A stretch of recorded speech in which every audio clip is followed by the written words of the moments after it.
Hi hello every one. இன்றைக்கி மயிலாப்பூர் தான் பார்க்க போகிறோம். ஸோ ஃபர்ஸ்ட் டைம் நான் மயிலாப்பூர் பார்க்குறேன். ஸோ இவ்வளோ நாள் சென்னையில் இருந்து மயிலாப்பூர் நான் போனதே கிடையாது. இன்றைக்கி தான் ஃபர்ஸ்ட் டைம் பார்க்க போகிறேன். ஸோ ஃபஸ்ட்டு பசிக்குது அப்படின்றதுனால சாப்பிட்றலாம் அப்படின்ட்டு சாப்பிட்றதுல இறங்கியாச்சு. ஸோ மயிலாப்பூருக்கு வரணும்னு பிளான் பண்ணிலாம் வரல. பட் எதார்த்தமாக அந்த வழியாக போகும்போது சரி ஓகே இன்ட்ரெஸ்டிங்கான விஷயங்கள்லாம் நான் பார்த்தேன். சரி அது நம்ம வீடியோவாக எடுத்து போடலான்னு சொல்லிட்டு தான் வந்தது. அண்ட் முக்கியமாக வீடியோவை ஸ்கிப் பண்ணாமல் பாருங்கள். ஸோ தட் எக்ஸைட்டிங்கான விஷயங்கள் எல்லாமே நீங்களும் என்னோட சேர்ந்து பார்க்கலாம். அண்ட் இன் கேஸ் நீங்கள் மயிலாப்பூரில் இருக்கீங்க அப்படின்னா மயிலாப்பூரில் என்ன ஃபேமஸ் அப்படின்னு சொல்லிட்டு எனக்கு கமெண்ட் பண்ணுங்கள். I try to explore it.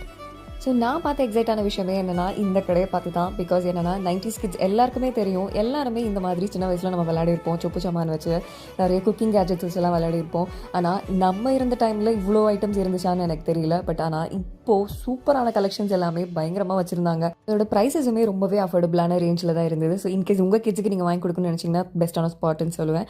சின்ன பசங்களுக்கு ஏற்ற மாதிரி டாய்ஸ் கடை எல்லாமே இருந்துச்சு. செயின் செட்டு கம்மல் இது எல்லாமே அஃபோர்டபுள் ரேஞ்சில் இருந்தது. ஸோ என்னோட இன்னொரு ஃபீல் எப்படி இருந்துச்சுன்னு பார்த்தீங்கன்னா, இந்த ஊர்லலாம் திருவிழா நடக்கும். திருவிழா நடக்கிற இடத்துல ஃபுல்லாக கடையாக போட்டிருப்பாங்க. அதை பார்க்குறதுக்கே ரொம்பவே சூப்பராக இருக்கும். அந்த மாதிரியான ஒரு எக்ஸைட்மெண்ட்டில் தான் நான் இருந்தேன். அண்ட் இந்த கடையில் பார்த்தீங்கன்னா எக்கச்சக்கமான கலெக்ஷன்ஸ் வச்சுருந்தாங்க. கொஞ்சம் நெஞ்சம் நிறையவே இருந்துச்சு. நெக்ஸ்ட்டு ஒரு மொபைல் ஷாப் மாதிரி போயிருந்தேன். அந்த கடையில் பார்த்தீங்கன்னா நிறைய கீ செயின்ஸ் எல்லாமே ரொம்பவே க்யூட்டாக இருந்தது. இந்த கடையில் பார்த்தீங்கன்னா ஃபோன் கேஸஸ் ஸ்டார்டிங் ஃப்ரம் 100-150 ரேஞ்சில் வச்சுருந்தாங்க. கீ செயின், டாய்ஸ், மினியேச்சர் டாய்ஸ்லேருந்து எல்லாமே பக்காவாக செமையாக இருந்தது. இன்கேஸ் அந்த பக்கம் போனீங்கன்னா இந்த ஷாப்பை ஞாபகம் வச்சுக்கோங்க. அண்ட் மறக்காமல் கடையை நோட் பண்ணிக்கோங்க. பேரும் நான் இங்கே கொடுத்துருக்கேன். எனக்கு இதெல்லாம் பார்த்து முடிச்சுட்டு அடுத்து இங்கே போகலாம் நான் யோசிக்கும் போது தான் இந்த கடையை நான் பார்த்தேன். நிஜமாக நான் சொல்கிறேன், இது ஸ்ட்ரீட் ஷாப்பிங் கிடையாது, இது ஒரு கடை. ஆக்சுவலாக இந்த கடைக்குள்ளே நான் எப்படி வந்தேன்னு எனக்கு தெரியல. ஆனால் இவ்வளோ கலெக்ஷன்ஸ் இருக்குமான்னு கேட்டால், நான் ஃபர்ஸ்ட் டைம் சென்னையில் ஒரு கடையில் இவ்வளோ கலெக்ஷன்ஸ், அதுவும் பேங்கிள்ஸ் எக்கச்சக்கமான கலெக்ஷன்ஸில் இருந்துச்சு.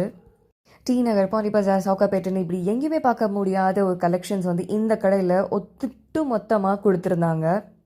இந்த கடைக்கு உள்ளே போயிட்டு நான் எக்ஸ்ப்ளோர் பண்ண ஆரம்பிச்சோன்னே நான் முடிவு பண்ணிட்டேன், இந்த கடைக்கு தனியாக ஒரு ஷார்ட் வீடியோவே போடணும் அப்படின்னு சொல்லிட்டு அதையும் நான் அப்லோட் பண்ணுறேன். மிஸ் பண்ணாமல் பாருங்கள்.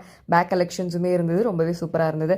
இதெல்லாம் முடிச்சுட்டு சரி ஓகே வீட்டுக்கு கிளம்பலாம் அப்படின்னு சொல்லிட்டு எல்லாருக்கும் டாடா பாபே சொல்லிட்டு ஒரு ஐஸ்கிரீம் ஒன்று சாப்பிட்டுட்டு கிளம்பிட்டேன். டாடா பாபாய்.